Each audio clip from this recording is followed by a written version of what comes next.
تو ناظرین آج کل سیاست ایسے چل رہی ہے کہ دل چاہ رہا ہے کچھ خوبصورت صیغے استعمال کرنے کا. کل پیارے بلاول نے بھولے وزیر اعظم سے اپنی نشست سے اتر کر کسی کام کے آدمی کے حوالے کرنے کا مطالبہ کیا, تو آج دونوں جانب سے وزراء نے قیادت کے ساتھ وفاداری ثابت کرنے کے لیے تاک کر ایک دوسرے پر نشانے لگائے ہیں. وزیر اعظم آج خود بھی پریس کانفرنس کے لیے براہ راست عوام کے سامنے تشریف لائے ہیں, اور وزیر اعظم عمران خان نے بے روزگار افراد کے لیے ویب پورٹل لانچ کرنے کا اعلان کیا ہے. بے روزگار افراد یہاں اپنا نام رجسٹر کروائیں اور 12,000 روپے لے جائیں. انہوں نے کہا احساس پروگرام کے تحت 3 ہفتے میں 81 ارب روپے 61 لاکھ خاندانوں میں بانٹ دیے ہیں. وزیر اعظم عمران خان صاحب کا مزید کہنا تھا پاکستان سمیت دنیا میں لاک ڈاؤن کے منفی اثرات معیشت پر پڑ رہے ہیں. نیو یارک میں ہزاروں لوگ مر گئے ہیں. انہوں نے بھی اپنی کنسٹرکشن انڈسٹری کھول لی ہے. امیر سے امیر حکومت بھی لاک ڈاؤن میں لوگوں کا خیال نہیں رکھ سکتی. دنیا کی کوشش ہے کاروبار شروع ہو. لاک ڈاؤن کی وجہ سے بہت زیادہ لوگ متاثر ہوئے ہیں. عمران خان صاحب مزید کہہ رہے ہیں کہ پاکستان میں پیٹرولیم مصنوعات کی قیمتیں خطے میں سب سے کم ہیں.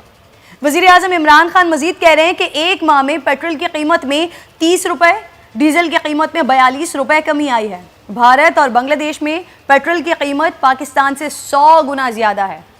پیٹرولیم مصنوعات کی قیمتیں کم ہونے کا فائدہ عوام کو ہوگا, لیکن کب خان صاحب؟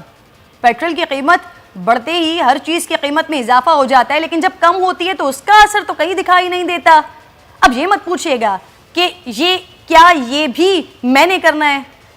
ایڈوانس میں یقین دلا رہی ہوں آپ ہی وزیر اعظم ہیں اور یہ آپ ہی کا کام ہے. کام تو ویسے یہاں کوئی اور بھی نہیں کر رہا ہے. ویسے ناظرین, سندھ کے وزیر اطلاعات نے کورونا پھیلنے کا ذمہ دار وفاقی حکومت کو قرار دے دیا ہے. ٹھیک ہے سیاست کرے, لیکن کیا یہ سننے سمجھنے میں دیکھنے میں کچھ بچوں جیسی بات نہیں لگتی ہے؟ اب کوئی نہیں بتلائے کہ ہم بتلائیں کیا؟ دیکھو کرن, پہلے تو میں آپ کو ایک بڑا سنسیئر مشورہ دوں گی کہ آپ یہ شیخ رشید ٹائپ کے لوگوں کی جو ہے نا وہ باتوں کو اتنا سنجیدہ نہ لیا کریں.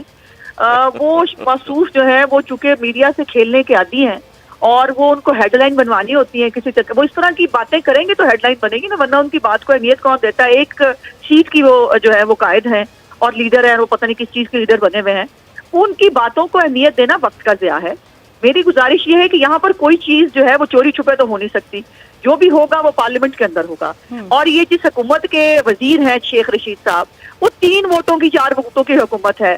ایک ریزولوشن تک یہ, اور ایک ہوتا نا کہ آپ صرف ٹیبل نہیں کرنے کے قابل, یہ کویسچن پٹ نہیں کر سکتے ہاؤس کے اندر, پاس کرانا تو بہت بات کی بات ہے. ویلکم بیک جی ناظرین. پاکستان میں کورونا وائرس کے کیسز کا نیا ریکارڈ قائم ہوا ہے. گزشتہ 24 گھنٹوں کے دوران 1200 سے زائد نئے مریض سامنے آ گئے ہیں. ایک ہی دن میں 32 افراد کو کورونا وائرس ہوا, اس کے باعث جاں بحق ہو گئے. مجموعی طور پر کورونا سے مرنے والوں کی تعداد 470 ہو گئی ہے. اب 417 ہو گئی ہے. کورونا وائرس سے مریضوں کی تعداد 18,000 سے تجاوز کر چکی ہے پاکستان میں. عالمی سطح پر مہلک کورونا وائرس سے مصدقہ طور پر متاثرہ 34 لاکھ افراد میں سے 10 لاکھ افراد صحتیاب ہو گئے ہیں. پاکستان میں وائرس سے جاں بحق افراد میں 65% 50 سال سے کم عمر ہیں. 80% تعداد مردوں کی ہے. کورونا کا نشانہ زیادہ تر مرد حضرات کیوں ہیں؟ کیا پاکستان کی طرح دنیا بھر میں بھی کورونا خواتین پر زیادہ اثر انداز نہیں ہو رہا؟ اگر ایسے ہی ہے تو اس کی وجہ کیا ہے؟ اس پر بات کرنے کے لیے ڈاکٹرز کا پینل میرے ساتھ موجود ہے. ڈاکٹر جاوید عالم, آپ کو خوش آمدید کہوں گی. انصر مقصود صاحب, آپ کو بھی میں خوش آمدید کہوں گی. میں صرف آپ سے سوال کرنے سے پہلے میں نے ابھی کچھ ٹائم پہلے ایک چھوٹی سی ریسرچ بھی دیکھی جو 14 اپریل تک ہے. اس میں میں دیکھ رہی ہوں 61.8% میل ڈیتھس کا ریشو ہے, 38.2% فیمیل ڈیتھس کا ریشو ہے. تو یہ ڈفرنس آ رہا ہے. تو کیا خواتین کا امیون سسٹم زیادہ ہوتا ہے اور دنیا بھر میں بھی ایسے ہی ہے یا پاکستان سے اعداد و شمار مختلف ہے؟ یہ تو ایک میڈیکلی اللہ تعالیٰ نے ابھی کہا تھا چائلڈ بیئرنگ جو اللہ نے دی ہے, ماں کا ایک جو درجہ دیا ہے وہ تو عورت کو دیا ہے, تو برداشت بھی عورت کو دی ہے. اور یہ سب ثابت ہو رہا ہے آپ کے سامنے کہ وائرس ہو یا بیکٹیریا ہو یا کوئی بھی پرابلم ہو, فیمیل اس کو ریزسٹ کر جاتی ہے. تو میل کے اندر کارڈک بھی, ڈائبٹیز بھی, ملٹیپل پرابلم, لیکیمیاز بھی سب سے زیادہ میل میں ہوتے ہیں اور فیمیل میں کم ہوتے ہیں. تو یہ کورونا نے بھی بتا دیا کہ فائٹ کرنا مشکل ہے. جی فیکٹ ہے. اچھا ڈاکٹر صاحب پھر اب جی آپ کی آواز ہمیں بالکل کلیئر آ رہی ہے. آپ بالکل اپنی گفتگو کو کنٹینیو رکھیے. جی ہاں بالکل. اب سر اب تھوڑا سا اس پہلو پر بھی بات کر لیتے ہیں کہ وزیر اعظم پاکستان نے کہا تھا کہ اگر مڈ آف مئی تک یہ کیسز 20,000 سے ابو چلے جاتے ہیں تو پھر کیسز کو ٹیکل کرنا بہت زیادہ مشکل ہو جائے گا, اور ہم میڈیکلی فیسلٹیز کے ساتھ اتنے ساؤنڈ نہیں ہیں کہ اس کو ٹیکل کر سکیں سچویشن کو. ابھی تو سیکنڈ میں ہے اور یہاں پر صورتحال یہ ہے کہ 18,000 سے اوپر پیشنٹس چلے گئے ہیں. سر کیا کوئی پالیسی بنائی جا رہی ہے, کچھ کیا جا رہا ہے, کتنا کچھ کیا جا رہا ہے, ہیلتھ کا نظام کیسے بیئر کرے گا اس کو؟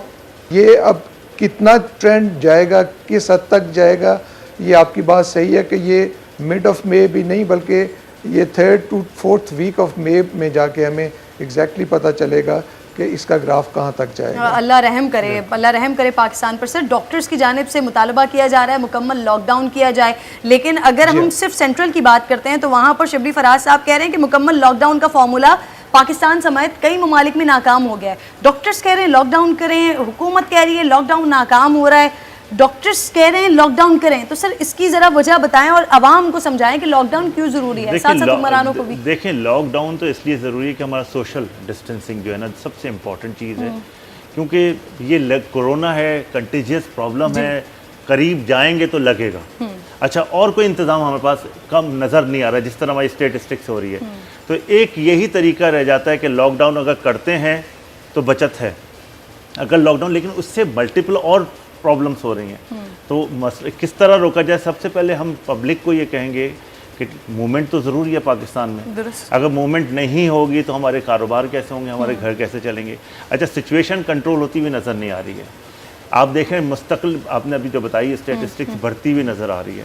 تو اگر کوئی سچویشن یہ نظر آئے کہ بھئی انسرٹینٹی ہمیں نہ ہو کہ بھئی اس وقت تک ہے تو لوگ گھر میں سکون سے بیٹھ جائیں کہ 2 ہفتے 4 ہفتے نظر بھی نہیں آ رہے, اور احتیاط کرنی ضروری ہے. اگر احتیاط نہیں ہوگی تو یہ کورونا کسی کو چھوڑے گا نہیں. آپ دیکھیں نا امریکہ میں کتنی, نیو یارک میں یا یورپ میں لے لیں, مستقل بڑھ رہی ہیں.